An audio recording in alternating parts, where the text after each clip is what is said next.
Theobroma cacao es el árbol milenario cuyo fruto obsesionó a las monarquías indígenas. Conquistó los paladares de la realeza europea.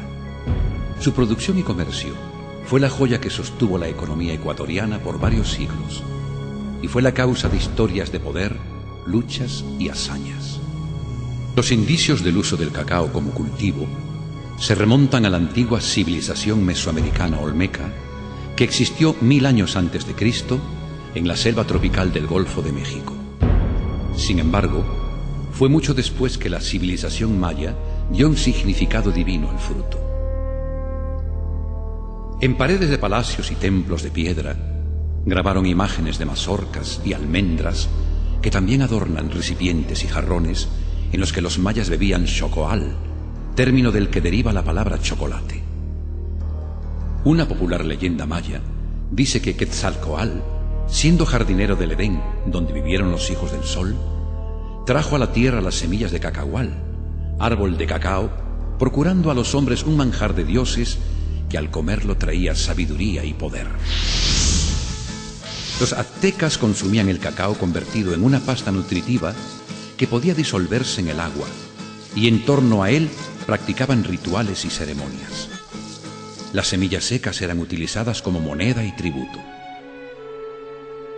Para Europa, el chocolate se tuvo en cuenta por primera vez en 1516, cuando Montezuma II, emperador azteca de las tierras que hoy son México, Guatemala, Nicaragua y Honduras, lo ofreció al español Hernán Cortés. Este, en una de sus cartas enviadas al emperador Carlos V, indicó las virtudes del alimento que aumentaba en el hombre la resistencia a fatigas corporales.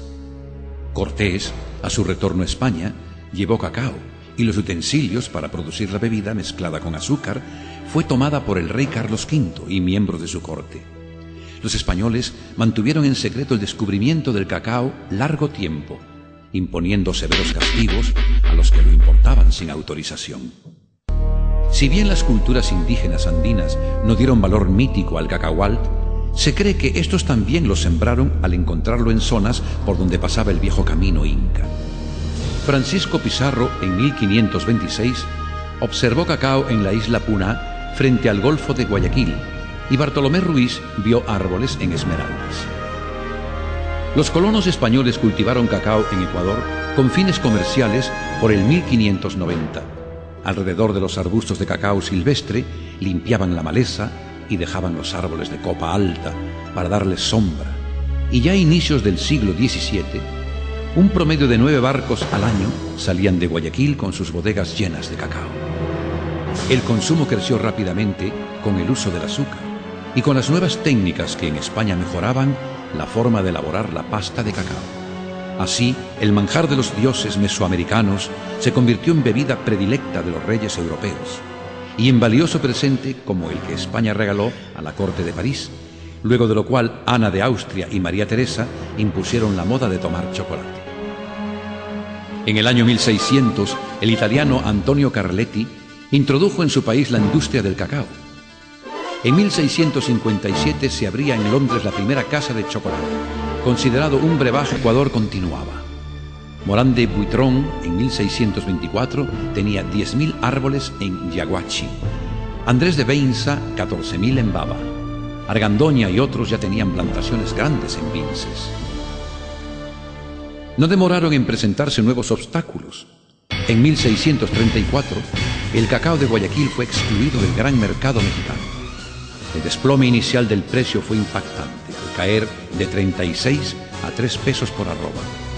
Pero los productores se recuperaron al idearse formas. Las sanciones se endurecieron, pasando de multas a decomiso y quema de la carga. En esa época el cacao en Guayaquil costaba alrededor de 15 pesos la carga y en México se vendía a 60. El ataque pirata que sufrió Guayaquil en 1687, los altos rescates, el saqueo y el incendio de la ciudad produjeron un éxodo río arriba donde se establecieron nuevas granjas. Fue la primera extensión de la frontera de cultivo. El sembrío de los árboles era rudimentario, las plantaciones nuevas deshiervadas después del 4º año. La poda con un corte precario eliminaban las ramas laterales del árbol hasta la altura que el hombre podía alcanzar con el machete. El resultado eran árboles altos, espigados y de grandes copas, que a la larga se entrelazan, dando a las huertas una apariencia de catedral abovedada. En la cosecha, las mazorcas cortadas a mano con un podón eran amontonadas y luego abiertas con cortes de machete. Las semillas, extraídas, se depositaban en las árgenas y se transportaban en mulas a las áreas de tendales situados frente a la casa del propietario y cerca de un río o estero. Los tendales eran generalmente de caña guadua, los granos expuestos al sol durante el día y por la noche amontonados debajo de hojas de plátano, a fin de producir el sudor y el brote de chocolate. Algunas grandes haciendas innovaron construyendo tendales rodantes de madera que permiten moverlo para exponer el grano al sol y entrarlo al área techada para darle protección de la lluvia o llovizna. En el país existen haciendas que aún conservan la casa antigua, los tendales rodantes y los árboles desde aquellos tiempos, como la hacienda Bola de Oro en Naranjal.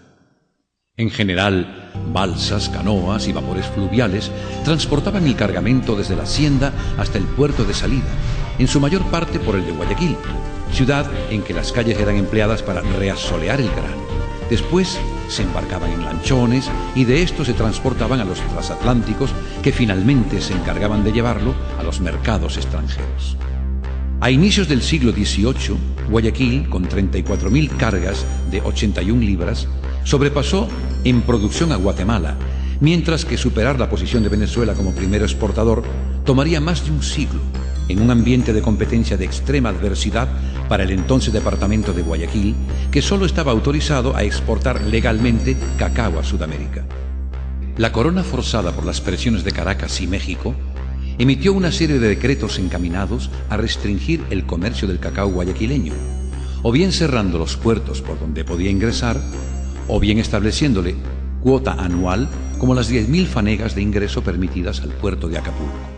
Uno de los grandes progresos de la industria mundial se dio en 1828, cuando se registró una patente para la fabricación de cacao en polvo mediante la extracción de la manteca de la semilla, y pronto se descubrió que al mezclar manteca de cacao con pasta de cacao y azúcar, se podía preparar el delicioso chocolate en barra. Los obstáculos a la comercialización del cacao ecuatoriano continuaban.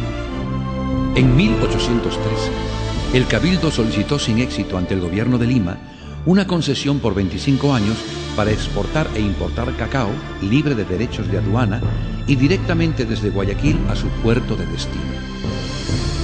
En marzo de 1819, el entonces Cabildo absolutista imploró la entera libertad del cacao, que se pudiera extraer el crecido derecho que se pagaba e introducirlo en Cádiz, México y otros lugares sin aquel gravamen que desalentaba. El cacao trajo prosperidad y las aspiraciones económicas y comerciales de la élite porteña jugaron un papel impulsor hacia la independencia de Guayaquil, lograda el 9 de octubre de 1820. A esta época la calidad del cacao ecuatoriano, producido en las fajas de las orillas ribereñas, gozaba de gran reputación y aceptación en los grandes mercados de Hamburgo y Londres. Los granos se diferenciaban fácilmente de los otros países y se los podía encontrar en 5